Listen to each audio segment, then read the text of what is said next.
संदेश झूठ से हटके। नमस्कार, संदेश हिंदी न्यूज चैनल में मैं हरिशंकर जोशी आपका हार्दिक स्वागत करता हूं। अभिनंदन। मोदी सरकार को झटके पे झटके लग रहे हैं। कई सारी ऐसी घटनाएं रोज घट रही हैं जिनसे वो टेंशन में है। उपराष्ट्रपति चुनाव को लेकर टेंशन में है, हालांकि स्पष्ट बहुमत है, कोई दिक्कत नहीं है, उसके बाद भी टेंशन में है।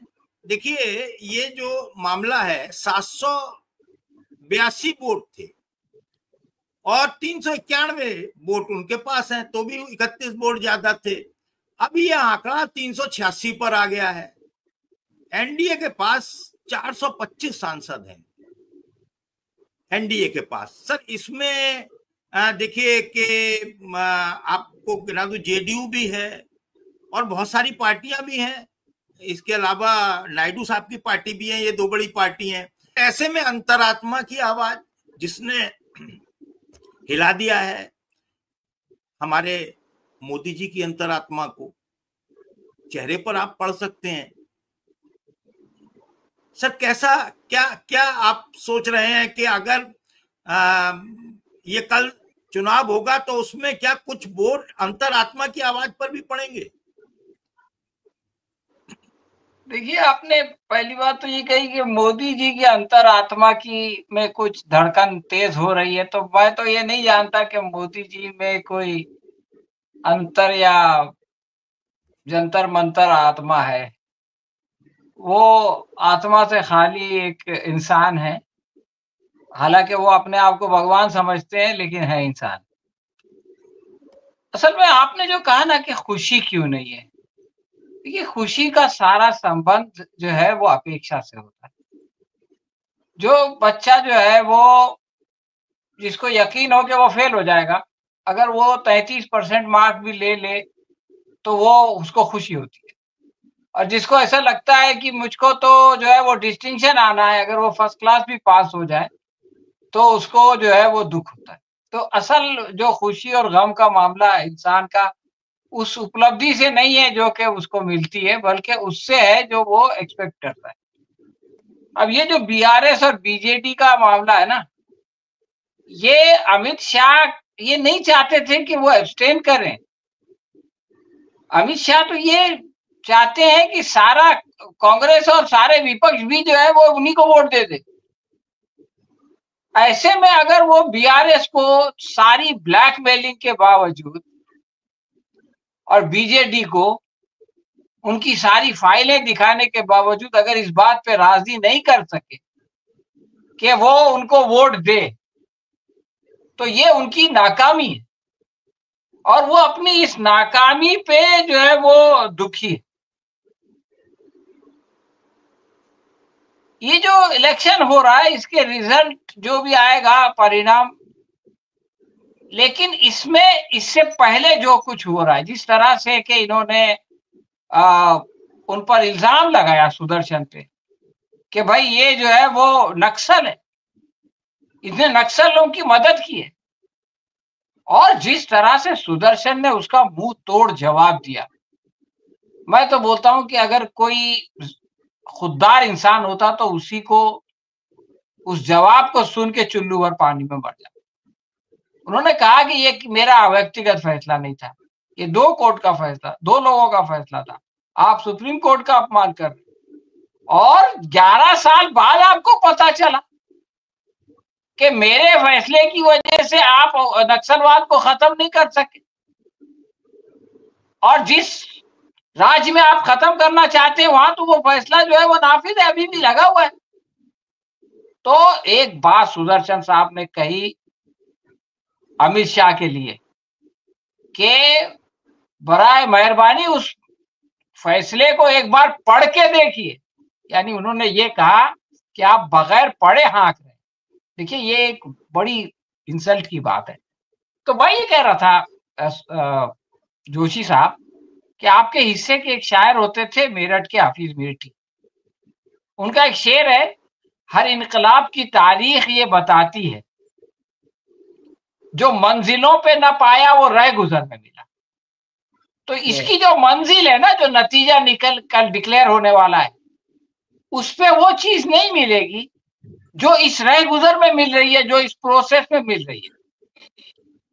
अब देखिए इसकी सबसे बड़ी उपलब्धि, इसका इशारा अभी हमारे साथी कर चुके हैं कि एक नॉन बायोलॉजिकल महामानव जो है वो धीरे धीरे एक नॉर्मल इंसान बन रहा है। उसको अपनी जगह समझ में आ रही है, वही जगह जिसकी वजह से उसको बेचारे को डिग्री नहीं मिली, जिसकी वजह से उसको नकली डिग्री देनी पड़ी, आखिरी बेंच पे बैठने वाली। तो ये एक बहुत बड़ा मैं समझता हूं कि प्रधानमंत्री मोदी के लिए ये है कि उनको अपनी जगह मालूम पड़ गई। अब ये वर्कशॉप कर रहे हैं लोगों को वोट दिलाने के लिए, और उसकी वजह भी अभी बताई गई। इसकी वजह ये है कि ये मशीन नहीं है। अगर ईवीएम मशीन होती तो कुछ सिखाने की जरूरत नहीं, आप जहां भी ठप्पा मारो ठप्पा तो वहीं लगेगा, कमर वहीं खिलेगा। तो ये एक और शेर याद आ गया, बहादुर शाह जफर आखिरी मुगल थे, तो उन्होंने एक शेर कहा था, इतना ना अपने जामे से बाहर निकल के चल। मोदी के ऊपर तो बिल्कुल मेड टू ऑर्डर है, इतना ना अपने जामे से बाहर निकल के चल, दुनिया है चल चलाओ का रास्ता संभल के चल। तो अब मोदी जी को समझ में आ रहा है कि भाई मेरे चल चलाओ का समय आ गया है, और अब संभल के चलने का मतलब है कि आखिरी बेंच पे बैठो, ताकि जैसे उपमा है फौरन जो है वो पतली गली पकड़ के बंबई की जबान में कहते हैं निकल। आखिरी बात मैं ये कहना चाहता हूं कि ये जो प्रधानमंत्री नरेंद्र मोदी है, ये असल में संघ परिवार के आखिरी मुगल है। यानी ये कि ये जाते जाते ये जो 100 साल में इन्होंने जो कुछ भी मेहनत किया, जो कुछ भी कमाया है, उसको गंवा के जाएंगे। इन्होंने आरएसएस को बिल्कुल पंगु बना दिया। आप देखिए कि अभी उनका जो है वो मीटिंग हुई दिल्ली में, लेकिन उन्होंने क्या तय किया और सरकार उसकी क्या सुनेगी, उसका कोई हिसाब किताब नहीं। और दुनिया भर के कॉन्ट्राडिक्शन जो है मोहन भागवत साहब ने कर दिए। तो अब ये हाल है। हमारे एक दोस्त बता रहे थे कि अब वो दिन दूर नहीं है। पहले आरएसएस तय करती थी कि बीजेपी का अध्यक्ष कौन होगा, और उसी रस्साकशी में अध्यक्ष नहीं बन पा रहा है। लेकिन मोदी जी अगर अपना कार्यकाल पूरा कर लें तो वो तय करके जाएंगे कि मोहन भागवत के बाद जो है सर संचालक कौन होगा। तो इस तरह से इन्होंने जो है वो पूरी एक जो भी आइडियोलॉजी थी, आप उससे इख्तिलाफ कर सकते हैं, सही थी गलत थी, और जो भी मेहनत थी, मेहनत से तो इनकार नहीं कर सकते, मेहनत इन लोगों ने खूब की, गलत मकसद के लिए की लेकिन मेहनत की। तो मोदी जी जो है वो उस सारे पे पानी फेर के जाएंगे। और एक और शेर सुना देता हूं, अपनी बात खत्म करता हूं। ये जो मोदी जी में जो आपने कहा ना हिचकिचाहट है, यानी वो आत्मविश्वास नहीं है कि मोदी है तो मुमकिन है। अब वो गया का जमाना, अब मोदी है तो कुछ भी हो सकता है, ये जमाना आ गया है। तो एक शायर कहता है कि तामुल तजब्जुब तरद्दुद तकल्लुफ, सियासत की झूठी अदाकारियां उफ। उसने मोहब्बत कहा, मैंने उसमें तब्दीली कर, तामुल तजब्जुब तरद्दुद तकल्लुफ, सियासत की झूठी अदाकारियां उफ, उसे जानने वाले पहचानते हैं, सितमगर का है नाम उसका तारुफ। तो ये मोदी की आजकल हालत है बेचारे की, काबिल रहम हालत। कल उनको थोड़ी खुशी होगी, लेकिन आज तो बहरहाल वो चिंतित है। सर, एसआईआर पर एक महत्वपूर्ण फैसला जो आया है आज, आपको लगता है कि उस फैसले के बाद चुनाव आयोग बिल्कुल अच्छी तरीके से काम करेगा, ईमानदारी से, निष्पक्षता से काम करेगा, और इस फटकार के बाद उसमें कुछ सुधार होगा और चुनाव एकदम निष्पक्ष होंगे, और निष्पक्षता के साथ में ईवीएम भी काम करेगी, वोटर लिस्ट भी बनेगी? आपको लगता है सर? जोशी साहब, कोई इंसान चाहे मोदी क्यों ना हो, दबाव का उस पर असर होता है। कोई ये नहीं कह सकता कि भाई मैं पत्थर हूं, मेरे ऊपर कोई दबाव का असर नहीं होता।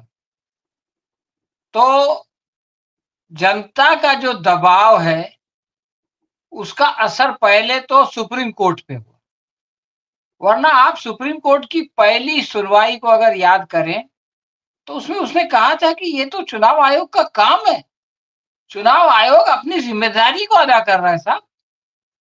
और हमारे बंबई के हाई कोर्ट ने कहा था कि जो आधार कार्ड है वो तो किसी की जो है वो नागरिकता का प्रमाण है ही नहीं,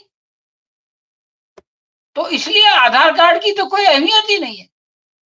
तो ये जो सुप्रीम कोर्ट और हाई कोर्ट का जो दिमाग में हवा भरी हुई थी, उस हवा को जनता ने निकाला। ये जो प्रतिसाद मिला है इस यात्रा को, उसके बाद सबकी समझ में आई बात। वो ना आते आते आएगा उनको ख्याल, जाते जाते बेख्याली जाएगी। तो आते आते इनको ख्याल आ रहा है, दाल आटे का भाव इन लोगों को पता चल रहा है।